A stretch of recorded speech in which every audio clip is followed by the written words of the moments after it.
오늘 하나님 말씀은 시편 78편 34절부터 55절까지 말씀입니다. 왜 하나님은 진노를 반복적으로 거두실까 생각했습니다. 나보기가 역겨워 가실 때에는 말없이 고이 보내드리리이다. 김소월의 진달래꽃 첫 소절입니다. 님은 같습니다. 사랑하는 나의 님은 같습니다. 님은 같지만은 나는 님을 보내지 아니하였습니다. 한용운의 님의 침묵입니다. 성경에도 시가 있습니다. 150여 편의 시가 5구원으로 시편에 모여 묶여 있습니다. 시편 1편과 2편은 인간 왕 다윗과 관련되어 있습니다. 인간 왕이 율법에 순종하면 성공하고 불순종하면 실패한다는 내용이 주를 이룹니다. 탄식시와 찬송시 두 유형이 교대로 나오지요. 3권은 이스라엘의 멸망과 관련된 시편입니다. 이스라엘의 불신앙과 불순종을 다루지요. 이스라엘이 망한 것은 하나님이 불의하시기 때문이 아니라 언약 백성이 율법을 저버렸기 때문이다. 그렇게 말합니다. 오늘 시편 78편은 지혜시인데요. 72개의 구절로 구성된 역사시, 역사 교훈시입니다. 78편은 이스라엘의 역사에서 중요한 사건들을 언급하면서 두 가지 가르침을 전합니다. 첫째는 율법을 저버리는 불신앙이 멸망을 초래했다는 내용이고요. 둘째는 이스라엘의 반복된 불신앙에도 불구하고 하나님은 신실하심을 보이셨다고 합니다. 오늘 78편에서 특별히 38절 말씀이 눈에 쏙 들어옵니다. 오직 하나님은 긍휼하심으로 죄악을 덮어주시어 멸망시키지 아니하시고 그의 진노를 여러 번 돌이키시며 그의 모든 분을 다 쏟아내지 아니하셨으니 하나님은 이스라엘 역사에서 하나님의 진노를 반복적으로 여러 번 돌이키셨다 합니다. 톰 라이트는 성경을 5막 연극으로 설명했습니다. 1막은 하나님의 우주, 인간 창조이지요. 2막은 인간의 타락과 우주의 문제입니다. 3막은 이 문제를 해결하기 위한 하나님의 첫 시도입니다. 아브라함을 선택하시고 이스라엘을 구속하심으로 열방을 구원하려 하셨습니다. 4막은 예수 그리스도 이야기입니다. 5막은 성령과 교회 이야기입니다. 오늘 시편 78편은 3막 이스라엘 이야기의 말미에 해당이 됩니다. 시인은 광야에서 이스라엘이 하나님을 배반하고 시험하고 대적했다 합니다. 19절, 20절 말씀인데요. 하나님이 광야에서 식탁을 베풀 수 있으랴 보라. 그가 능히 떡도 주시며 자기 백성을 위하여 고기도 예비하시랴. 이렇게 시험한 거죠. 하나님이 그들의 필요를 알고 만나와 메추라기로 축복하셨습니다. 그러나 그들이 여전히 욕심을 부렸습니다. 그러자 하나님이 진노하셨지요. 30절 이하 말씀입니다. 그러나 그들이 그들의 욕심을 버리지 아니하여 그들의 먹을 것이 아직 그들의 입에 있을 때 하나님이 그들에게 노여움을 나타내사 그들 중 강한 자를 죽이시며 이스라엘의 청년을 쳐 엎드러 뜨리셨도다. 이러함에도 그들은 여전히 범죄하여 그의 기이한 일들을 믿지 아니하였으므로 하나님이 그들의 날들을 헛되이 보내게 하시며 그들의 횟수를 두려움으로 보내게 하셨도다. 시인은 이스라엘 백성이 하나님께 돌이켜 하나님을 간절히 찾자 하나님이 진노를 거두셨다고 합니다. 34절 이하 말씀인데요. 하나님이 그들을 죽이실 때 그들이 그에게 구하며 돌이켜 하나님을 간절히 찾았고 하나님이 그들의 반석이시며 지존하신 하나님이 그들의 구속자이심을 기억하였도다. 그러나 시인은 곧 그때뿐이었다 이렇게 말합니다. 이스라엘 백성의 마음이 진실되지 않아 이런 일이 계속 반복됐다는 건데요. 36절 이하 말씀입니다. 그러나 그들이 입으로 그에게 아첨하며 자기 혀로 그에게 거짓을 말하였으니 이는 하나님께로 향하는 그들의 마음이 정함이 없으며 그의 언약에 성실하지 아니하였음이로다. 시편 38절 말씀에서 결정적으로 하나님이 여러 번 진노를 돌이키셨다 이렇게 말합니다. 오직 하나님은 긍휼하심으로 죄악을 덮어주시어 멸망시키지 아니하시고 그의 진노를 여러 번 돌이키시며 그의 모든 분을 다 쏟아내지 아니하셨으니 하나님은 왜 이스라엘 백성에 대한 진노를 돌이키셨을까요? 먼저 백성의 약함을 아시기 때문이겠죠. 39절 말씀입니다. 그들은 육체이며 가고 다시 돌아오지 못하는 바람임을 기억하셨음이라. 내가 저리 약한 인생들에게 이렇게 모질게 진노하면 아무도 살아남을 자가 없겠구나 이렇게 생각하셨다는 거죠. 그러나 더 큰 이유가 있습니다. 성경을 전체 하나님의 하나의 이야기로 읽어보면 하나님은 해결하셔야 할 과제가 있으셨습니다. 게임하는 사람들은 퀘스트라고 하더라고요. 바로 인류가 타락하여 망쳐놓은 일을 회복하는 것입니다. 하나님은 세상을 창조하시고 아담에게 세상을 돌보는 일을 맡기셨습니다. 이 일을 하는 아담과 교제하며 사랑을 나누며 살 계획이셨지요. 그런데 옛뱀의 유혹과 아담의 타락으로 하나님의 계획에 차질이 생겼습니다.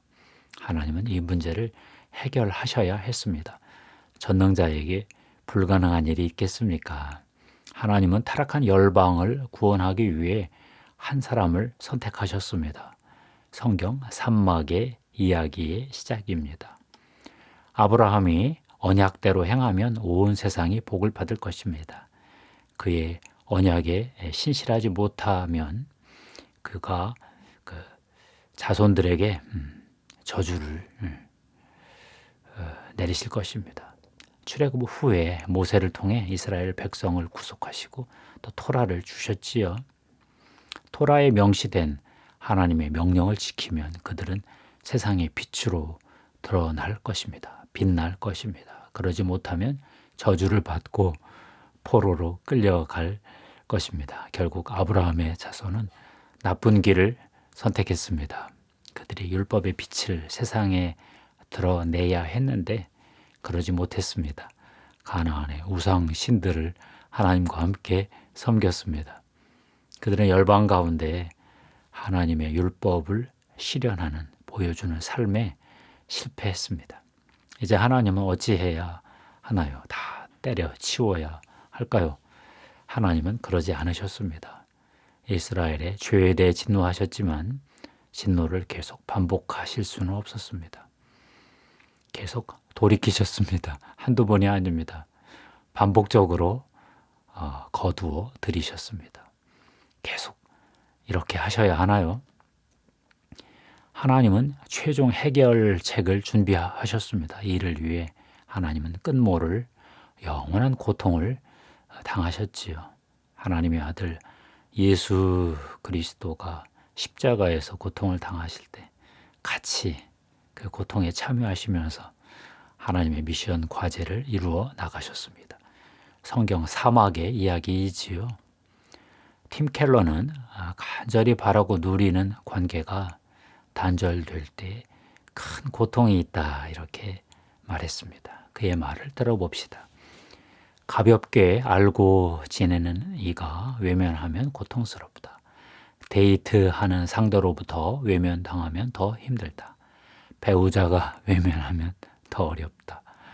부모가 외면하면 감당하기 힘들다. 그런데 하나님의 아버지와 하나님의 아들은 영원히 함께 있는 사이였다가 단절되는 고통을 맛보셨다. 아버지 품속에 있는 독생하신 하나님, 이신 예수 그리스도가 은혜와 진리를 나타내셨다.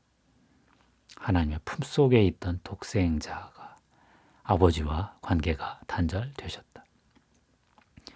왜 이렇게 하나님은 무적행 같은 고통을 당하셨을까요? 예수 그리스도는 우리 인간의 죄에 대한 하나님의 진노를 푸시기 위해 십자가에서 희생제물이 되셨다. 이것이 바울의 설명입니다. 로마서 3장 25절 말씀입니다.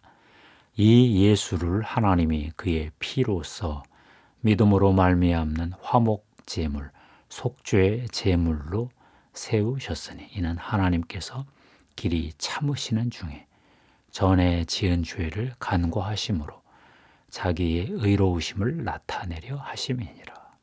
하나님의 의는 죄에 대해 책임을 묻습니다. 인간에게 그 책임을 묻다 보면 인간이 다 죽어나가게 생겼습니다.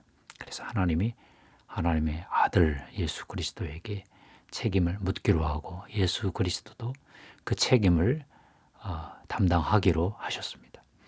인류에게 쏟을 진노를 아들에게 쏟으시고 하나님 아버지도 같이 고통을 당하셨습니다. 아들과 아버지가 함께 고통을 당하시며 죄와 진노의 문제를 해결하신 것이지요. 하나님은 하나님의 미션, 과제를 완수하시고 성령을 통해 교회를 만드셨습니다. 이제 성경 오막의 이야기입니다. 오순절날 성령이 임하시고 교회가 탄생했습니다. 성령께서 은혜와 은사로 역사하셨습니다. 성령의 기름 부음으로 역사하셨습니다. 능력을 주셨습니다. 교회는 2000년 동안 이 하나님의 미션 과제에 참여하여 같이 수고했습니다.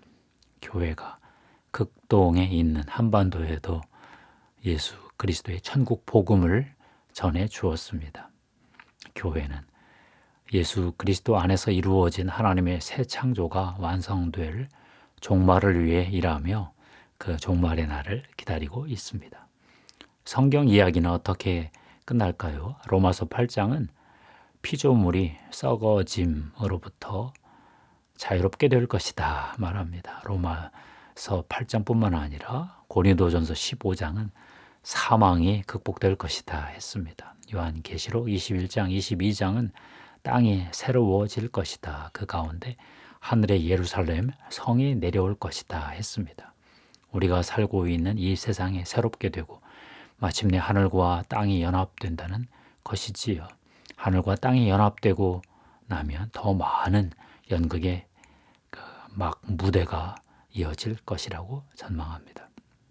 하나님이 우리에게 아들 예수 그리스도를 통해 기도문을 주셨지요. 아버지의 나라가 오게 하시며 아버지의 뜻이 하늘에서와 같이 땅에서도 이루어지게 하소서. 저는 오랫동안 성경을 구원론적 관점에서 읽었습니다. 항상 구원 문제로 고민이 많았습니다. 하나님은 믿어졌는데 그렇게 행복하지 않았습니다. 충격이었습니다. 인생을 걸고 하나님을 믿었는데 성경의 약속이 이루어지지 않은 거죠. 이 문제를 풀기 위해서 성경을 많이 묵상을 했습니다. 칭의, 성화, 영성 문제이지요. 그래도 저는 흡족하지 않았습니다. 구원 문제는 하늘 천국에나 가야 풀리나 보다 싶었습니다. 그런데 제게 빛이 왔습니다. 레슬리 뉴비긴, 톰 라이트, 크리스토퍼 라이트 같은 영국의 복음주의 신학자들이 성경 전체를 보는 빛을 비추어 주었습니다.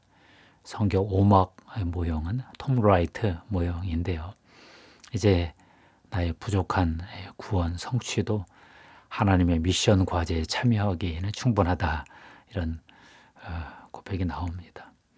하나님의 미션 과제에 참여하는 한 나의 부족한 구원 성취도 하나님께 쓰임받을 수 있겠다.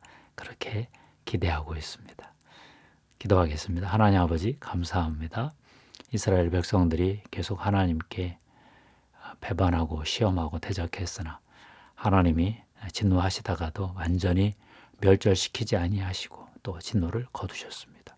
결국 인류를 위해서 십자가에서 하나님의 아들 예수 그리스도와 함께 이 문제를 해결해 주셨습니다. 하나님 감사합니다. 하나님께서 십자가에서 보신 구원을 우리에게 그대로 선물로 받습니다. 하나님, 저희도 하나님의 미션 과제에 참여할 수 있도록 축복해 주시옵소서. 우리가 구원의 그 정도 수준에서 많이 나아가지 못했어도 하나님의 미션 과제에 참여할 수 있다고 믿습니다. 성령님 기름 부어 주시옵소서. 나사렛 예수 그리스도의 십자가의 보혈의 피를 우리 성도들에게 뿌리고 덮습니다. 성령님 능력으로 임하시옵소서. 감사합니다. 예수 그리스도의 이름으로 기도합니다. 하나님께 영광 돌립니다.